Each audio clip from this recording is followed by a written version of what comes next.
26 नवंबर 2008 की शाम हमेशा की तरह मुंबई की सड़कों पर जिंदगी अपनी रफ्तार से चल रही थी। अपने कल से अनजान हर कोई अपने काम में बिजी था। किसी ने बुरे सपने में भी नहीं सोचा था कि अब से बस कुछ ही घंटे बाद मुंबई में ऐसी तबाही होगी जिसे मुंबई शहर कभी नहीं भुला पाएगा। मुंबई को दहलाने के लिए आम कपड़ों में आम दिखने वाले 8 लड़के स्पीड बोट से बुधवार पार्क में उतरते हैं। इतना नॉर्मल दिखने के बावजूद भी इन लड़कों को देखकर वहाँ के लोकल लोगों को थोड़ा अजीब महसूस होता है। इन लोगों में मौजूद भरत तमोरे नाम के एक आदमी को अजीब लगने के साथ साथ कुछ मिस्टीरियस भी फील हुआ। इसलिए उन्होंने फौरन सभी लड़कों को रोककर उनसे पूछा कि वो यहाँ क्या कर रहे हैं और कहाँ जा रहे हैं। इस सवाल पर पहले तो सभी हिचकिचाते हैं, लेकिन फिर कोई खुद को स्टूडेंट तो कोई कुछ बताता है। लेकिन इतने में उन लड़कों में से एक लड़का जोर से चिल्लाता हुआ बोलता है कि अपने काम से काम रखो। रात का वक्त था और ऐसे में एक ही उम्र के 8 लड़के कंधों पर 2 बड़े बड़े बैग लेकर बिना कुछ बताए वहाँ से निकल लेते हैं। भरत को इन लड़कों पर शक होता है, जिस कारण वो आगे चलकर इस घटना की जानकारी मुंबई पुलिस को भी देते हैं। लेकिन पुलिस बात को हल्के में लेते हुए कोई कार्रवाई नहीं करती। बाद में कार्रवाई न करना ही मुंबई पुलिस की सबसे बड़ी गलती साबित होती है। अगर समय रहते मुंबई पुलिस कोई कार्रवाई करती तो शायद मुंबई में मौत का तांडव न देखने को मिलता। शायद उस दिन का इतिहास 166 लोगों के खून से सना नहीं होता। वहाँ से निकलने के बाद सभी लड़के 2-2 के ग्रुप में डिवाइड होकर टारगेट की गई लोकेशंस की तरफ निकल पड़ते हैं। इन लोकेशंस में CST railway station, Taj Mahal palace hotel, Leopold cafe और नरीमन हाउस शामिल थे। सारी जगह वहाँ से बस कुछ ही दूरी पर थी।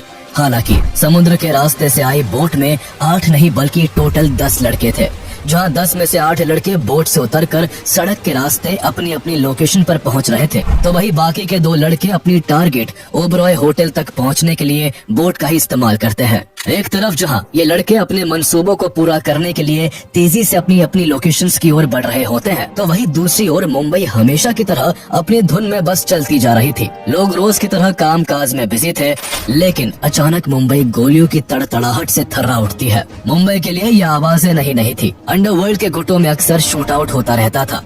थोड़ी बहुत गोलीबारी तो मुंबई के लिए आम बात थी, लेकिन आज कुछ बड़ा हुआ था।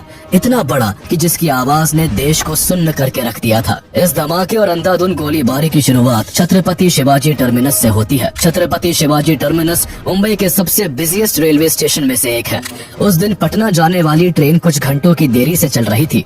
यात्रियों को ये कहाँ पता था कि ये देरी उनके लिए जानलेवा साबित होने वाली है। इस्माइल खान और अजमल कसाब नाम के 2 लड़के एक साथ स्टेशन पर पहुँचते हैं और ऐसे खौफनाक मंजर को जन्म देते हैं जिसका अंदाजा कोई नहीं लगा सकता था। यहाँ पहुंचकर जहाँ कसाब पागलों की तरह हंसते हुए AK-47 से ताबड़तोड़ गोलियां चलाने लगता है, तो वही इस्माइल चारों तरफ हैंड ग्रेनेड फेंकता है। किसी को अंदाजा नहीं था कि क्यों और किस कारण उन पर ऐसा हमला किया जा रहा है। चारों ओर बस गोलीबारी और चीखने चिल्लाने की आवाजें गूंज रही थी। लगातार गोलियों की आवाज और बॉम्ब धमाकों से लोग डर कर इधर उधर भागने लगते हैं। जिसको जहाँ जगह मिलती है वो वही छुप जाता है। अफरा तफरी और चीख पुकार के बीच दोनों इस तरफ फायरिंग कर रहे थे जैसे मानो कोई वीडियो गेम खेल रहा हो। इन दोनों आतंकियों का सिर्फ एक ही मकसद था और वो था मुंबई के सबसे busiest railway station Chhatrapati Shivaji terminus पर अधिक से अधिक लोगों की मौत। स्टेशन पर काम करने वाले लोगों और रेलवे पुलिस को कुछ समझ नहीं आ रहा था कि इस सिचुएशन को किस तरह हैंडल किया जाए। फिर भी दोनों आतंकियों को रोकने के लिए